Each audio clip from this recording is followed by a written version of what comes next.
नमस्कार सभी को। मुद्गल मैम की कक्षा में आप सभी का बहुत बहुत स्वागत, अभिनंदन।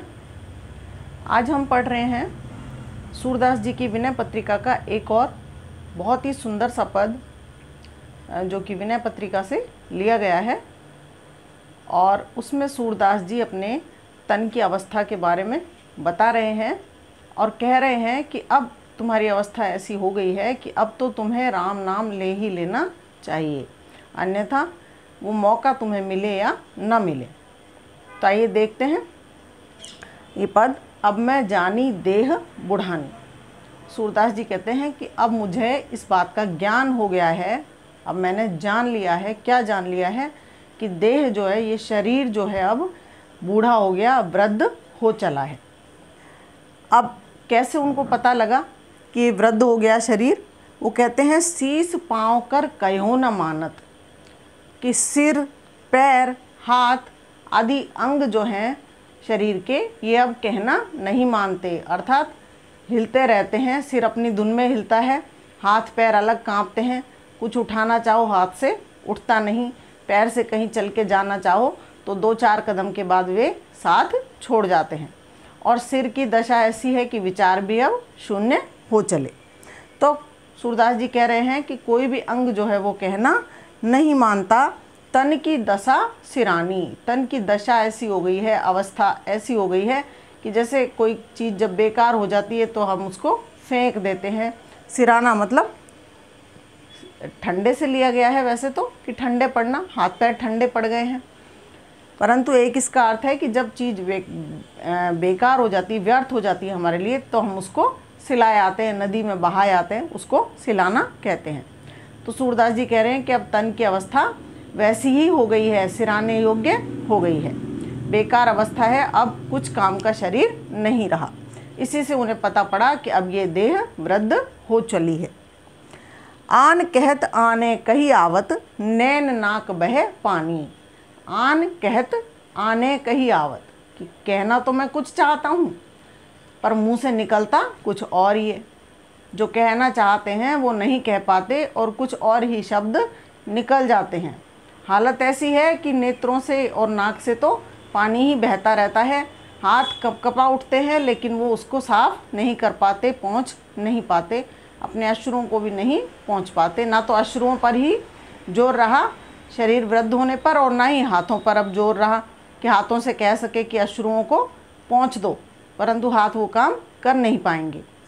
तो ये अवस्था है कि जो बोलना चाहते हैं वो बोल नहीं पाते, कुछ और ही मुख से निकलता है और नाक से और नेत्रों से जल बहता रहता है, पानी बहता रहता है, और शरीर का कोई अंग उसे रोकने में समर्थ नहीं है, ना ही उसे पहुँचने में समर्थ है।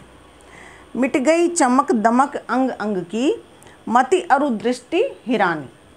कि अब अवस्था ऐसी हो गई है कि जो युवा अवस्था में, प्रौढ़ावस्था में जो रूप रंग था, जो चमक दमक थी अंग अंग में, वो अब मिट गई है।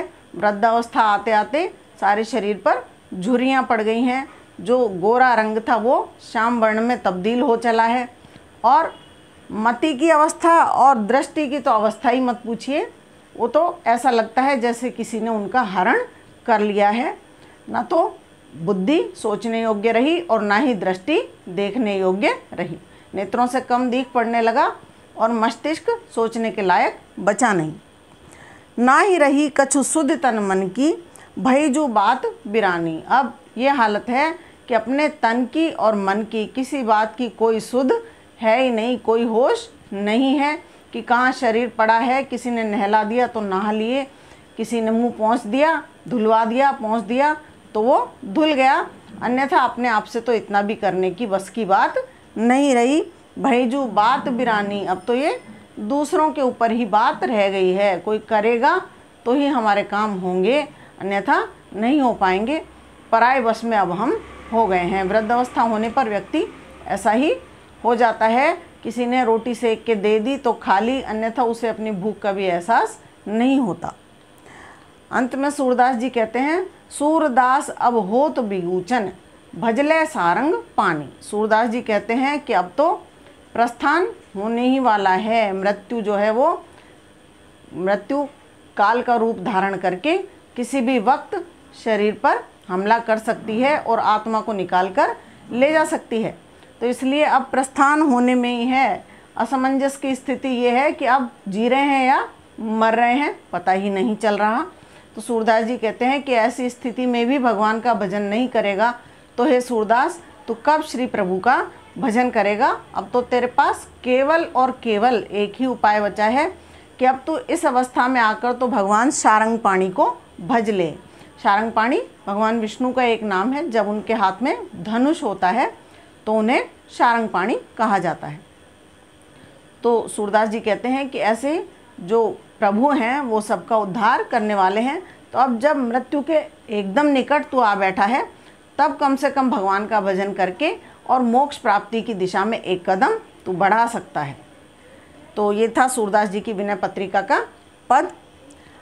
विशेष हम देख रहे हैं कि भाषा तो ब्रज ही है, शांत रस यहाँ पर हमें दिखाई दे रहा है और प्रसाद गुण।